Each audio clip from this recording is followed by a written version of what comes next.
ভাই শার্ট আছে না? আছে ভাই, আছে, শার্ট আছে। ভাই সুন্দর একটা শার্ট দেন। আচ্ছা ভাই, দিতেছি দাঁড়া।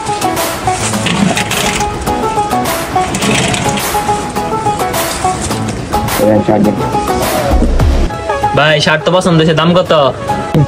শার্ট তো ভাই পছন্দ করছেন, দোকানের 1 নাম্বার শার্ট ভাই। আমি অনেক আর কত কম 1500 টাকা দিয়ে নেবেন। কোনা শার্ট একটা ভাই দামটা তো বেশি হয়ে যায়। কম রাখেন কিছু। ভাই আপনারা যদি নেন একদম ভাই 1000 টাকা রাখার, তার নিচে রাখার না ভাই। দাম টাম বুঝি না ভাই, একদম 500 দিন ভাই। সন্ধ্যা শুনছেন ভাই, আইসেন নিয়ে যান, সমস্যা। ভাই ওই শার্টটা দেখান তো ভাই, ওই শার্টটা দেখান তো। আচ্ছা ভাই, দেখ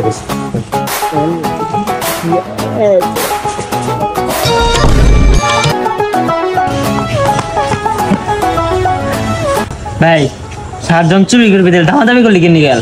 ভাই প্রথমে দাম কইছেন কত? ভাই 1500। ভাই 1500 তখন যে চুরি করে আনতাম, আমার আফসোসটা বেশি থাকতো। এখন 500 করে আনছি, এখন 500 টাকা আফসোস করবো।